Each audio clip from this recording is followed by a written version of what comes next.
Hello learners, welcome to lifting laws. This is Puneet Kapoor और हम कर रहे हैं हिंदू मैरिज एक्ट। तो देखो, हिंदू मैरिज एक्ट जो हमारा फैमिली लॉ का कॉन्सेप्ट है, उसमें हमने क्या देखा था कल तक।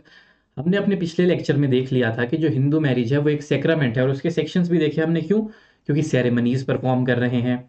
फिर हमने देखा कि मैरिज के एसेंशियल्स क्या क्या है, फिर उसमें हमने वॉइड और वॉइडेबल मैरिजेस भी देखी। तो आज हम एक कॉन्सेप्ट देखेंगे जो प्योरली इसको बना देता है एक कॉन्ट्रैक्ट। वो क्या चीज़ है देखो, तो वो है डाइवोर्स।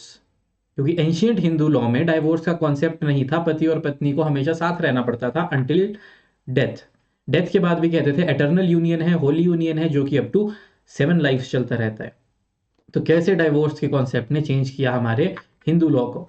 देखो, जो हमारा ट्रेडिशनल हिंदू लॉ है उसमें आपको पता है मैरिजेस क्या थी, सेक्रेट एंड इनडिसोल्यूबल यूनियन। तो जो कभी डिसॉल्व नहीं हो सकता था वैसा यूनियन थी, that is eternal union, 7 lives. फिर देखो क्या, जो मैरिज थी वो आउट 10 संस्कार होते हैं, उसमें से एक संस्कार थी। डिसॉल्व करने का कोई राइट नहीं था। वाइफ एग्जिट ही नहीं कर सकती थी कि चाहे उसके साथ क्रुएलिटी भी हो रही हो। जो हस्बैंड और वाइफ का बॉन्ड था वो डेथ के बाद भी चलता रहता था, और डाइवोर्स परमिट नहीं था शास्त्राज में। तो ये सारे सेक्रेड एलिमेंट थे जो सेक्रेमेंट बनाते हैं एक शादी को। लेकिन फिर हमारे पास एक वर्ड आया डाइवोर्स, तो देखते हैं कहाँ से आया। तो ये आया है, जो डाइवोर्स हमारे पास एक वर्ड है ना, ये एक लैटिन वर्ड से आया है। डाइवोर्स जो है ये आया है एक लैटिन वर्ड से, दैट इज डाइवोटियम, जिसका मतलब होता है टर्न अपसाइड डाउन या फिर सेपरेट करना। तो देखो, हमारे पास एक स्कॉलर थे डेरिट, उन्होंने क्या बोला, divorce was introduced in Hindu law to protect Indian women who were often ill treated and has no remedy. जो वुमेन थी जिनको इल ट्रीट किया जाता था, उनके पास कोई रेमेडी नहीं थी, इसलिए डाइवोर्स को हिंदू लॉ में ऐड कर दिया गया। Therefore Hindu marriage act 1955 transformed a purely religious institution into contract with exit options. तो जो हमारा सेक्रामेंट था उसमें एलिमेंट जुड़ गया कॉन्ट्रैक्ट का। तो हम कह सकते हैं कि जो हमारा हिंदू मैरिज एक्ट में जो ये मैरिजेज हैं, they are sacrament as well as contract. ये दोनों चीजें हैं, ब्लेंड ऑफ बोथ। ठीक है। तो देखो, तो किस तरह से आया हिंदू मैरिज एक्ट में, देखो तो हिंदू मैरिज एक्ट 1955 आया।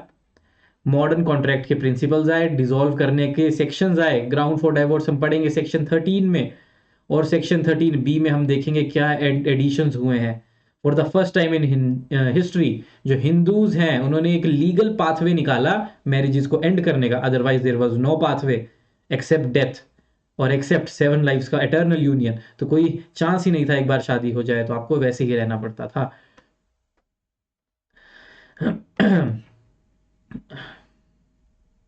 तो जो हमारा, अब देखते हैं हम, देखो थ्योरीज क्या क्या है डाइवोर्स की। ठीक है, थ्योरीज से पहले हम देख लेते हैं, डायरेक्ट की हमने बात देख ली। हमने ये भी देख लिया कि डाइवोर्स का मतलब क्या होता है, टू टर्न अपसाइड डाउन या फिर सेपरेट हो जाना। तो जो डाइवोर्स है, it is considered as golden key to the legal cage of marriage.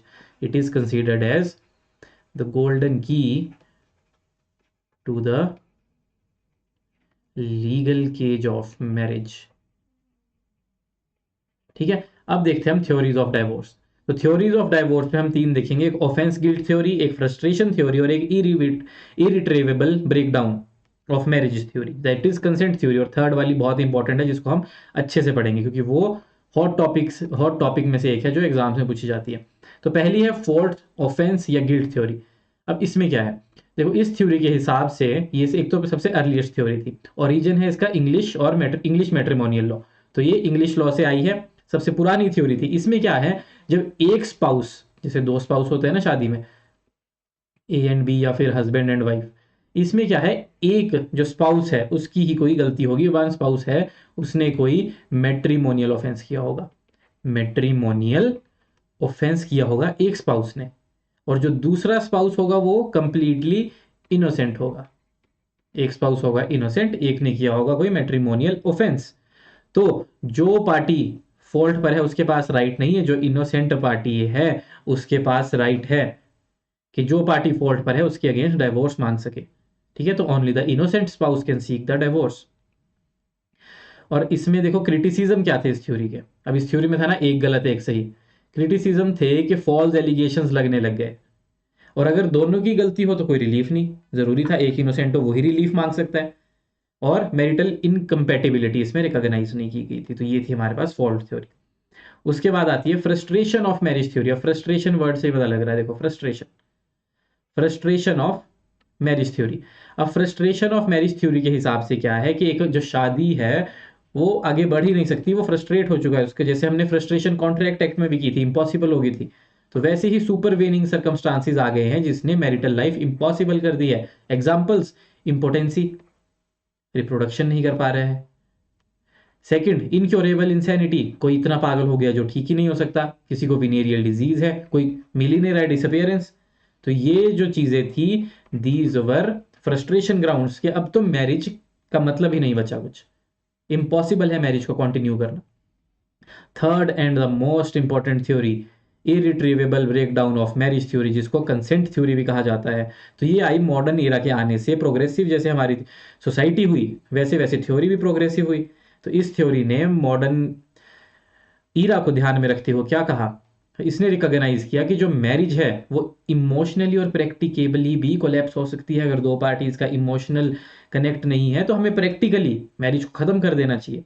तो if the marriage has broken down beyond repairs, अगर दो पार्टीज को लग रहा है कि हमारा साथ रहना बिल्कुल ही इम्पॉसिबल है, जो हमारी बॉन्ड है हमारा वो इस तरह से ब्रेक हो चुका है जिसको ठीक नहीं किया जा सकता, तो लॉ को अलाउ कर देना चाहिए उन्हें divorce, even if the parties do not fit. अगर पार्टी सेक्शन 13 में नहीं फिट हो रही है तब भी।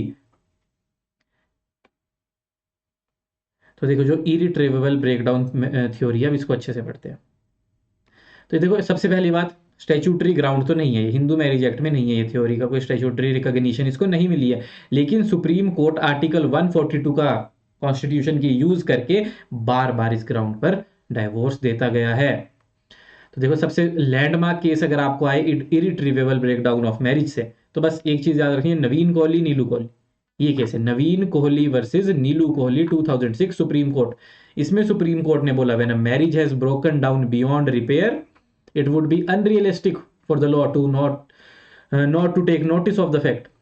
अगर शादी इस तरह से टूट चुकी है जो रिपेयर नहीं की जा सकती और लॉ अगर उसका ध्यान नहीं रखेगा तो ये तो बहुत अनरियलिस्टिक सी बात हो जाएगी। तो फोर्सिंग, अगर हम पार्टीज को फोर्स करें एक साथ रहने के लिए तो इससे तो ग्रेटर हार्म ही होगा सोसाइटी का, ना कि कोई भला होगा। और लॉ का काम क्या होता है कि गुड हो पीपल का, हार्म तो ना हो एटलीस्ट।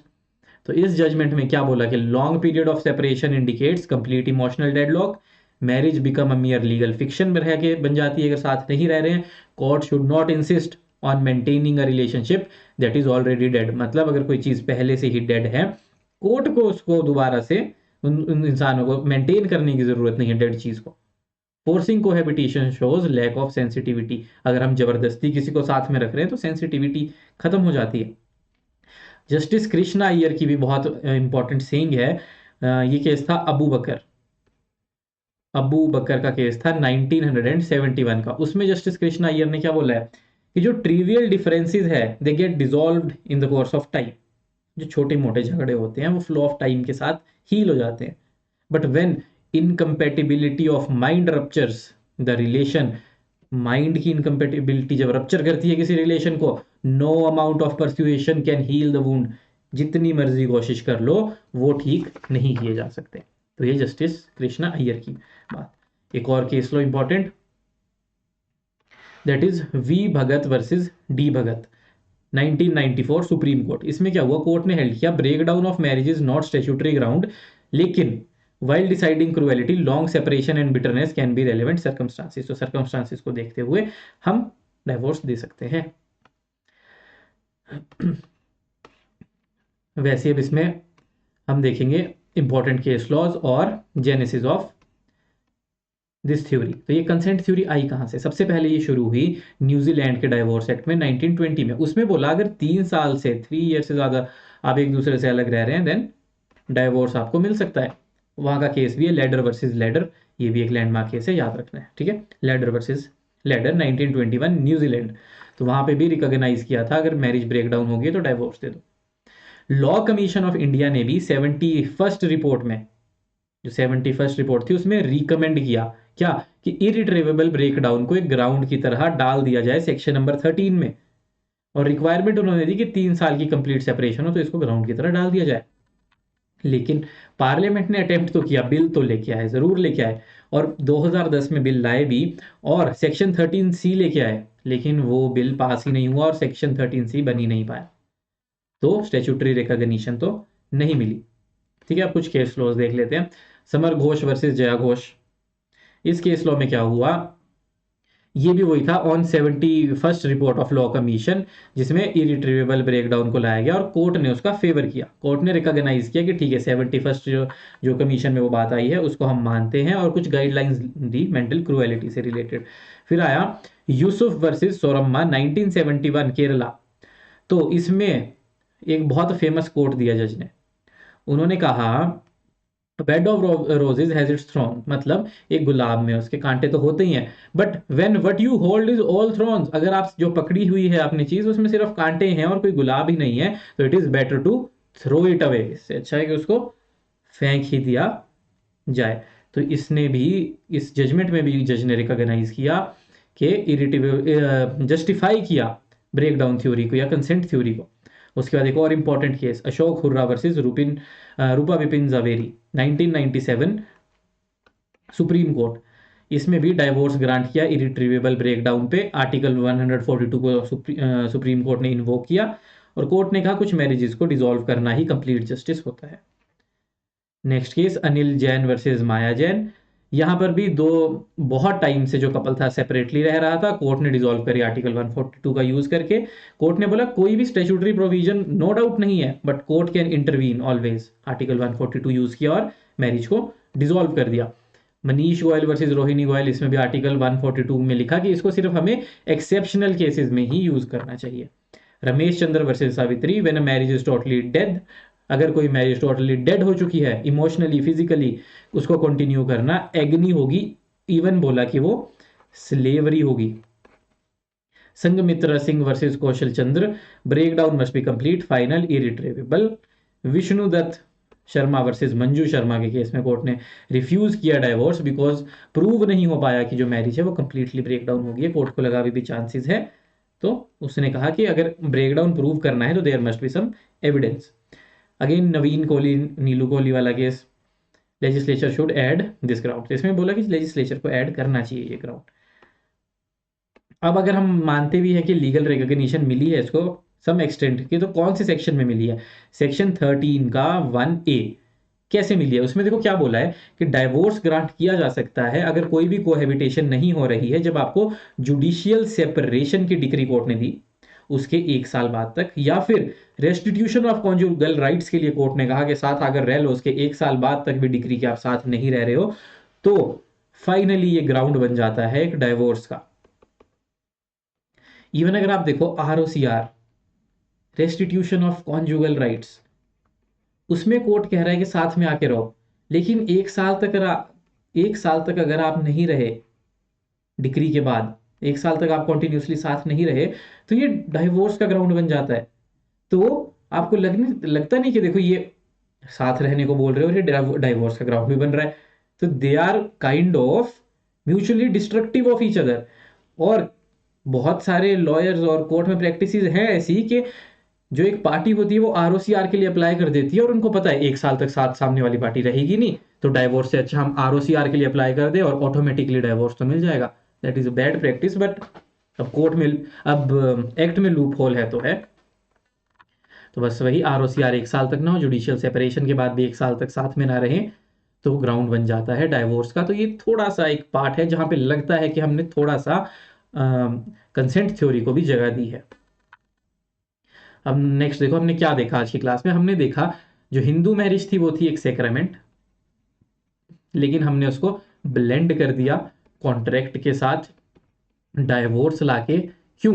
क्योंकि हमने एटर्नल यूनियन, होली यूनियन, इन सब को, और जो हमारा संस्कार था वो, इन सब से एक वे आउट निकाल दिया, गोल्डन की दे दी हमने। गोल्डन की किस चीज की?